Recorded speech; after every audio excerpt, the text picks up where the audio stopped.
ഇന്ന് ഞാൻ സോഷ്യൽ മീഡിയയിൽ ഒരു വാർത്ത കണ്ടു. ആ വാർത്ത കളക്ടറേറ്റ് പടിക്കൽ ആദിവാസി ക്ഷേമ സമിതിയുടെ നേതൃത്വത്തിലുള്ള സമരം, AKS സമരം. ആ സമരത്തിന് ആധാരമായി അവർ പറഞ്ഞിട്ടുള്ളത് വയനാട്ടിലെ ആദിവാസികൾക്ക് ഭൂമി കൊടുക്കുന്നതിൽ വലിയ പരാജയം സംഭവിച്ചു എന്നാണ്.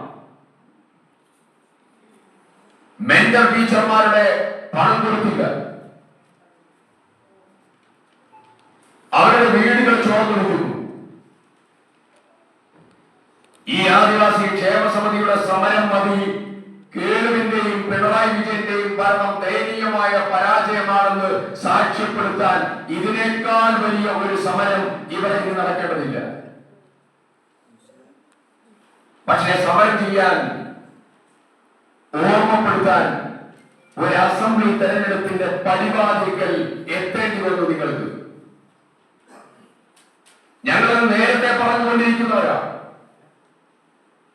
നേരത്തെ സംസാരിച്ചു, അസംബ്ലിക്ക് അകത്തും പുറത്തും സംസാരിക്കുന്നവരാണ്.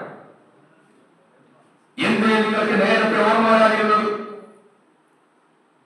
ഞങ്ങൾ DDC മീറ്റിംഗുകളിൽ, ഞങ്ങൾ അസംബ്ലിയിൽ ചോദ്യങ്ങളായി, ഉപക്ഷേപങ്ങളായി ഒക്കെ ഞങ്ങൾ പല സന്ദർഭങ്ങളിൽ പറഞ്ഞല്ലോ.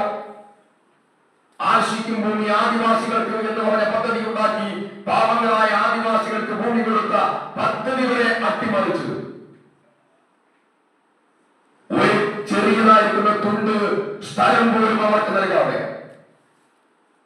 ഒരു ഭവന പദ്ധതി പോലും കൃത്യമായി നിർവഹിച്ച് നടപ്പിലാക്കാതെ ആദിവാസി സമൂഹത്തെ ഇത്രയധികം ബുദ്ധിമുട്ടിലാക്കിയ ഒരു ഭരണകൂടം നമ്മുടെ ചരിത്രത്തിൽ ഇതുവരെ ഉണ്ടായി.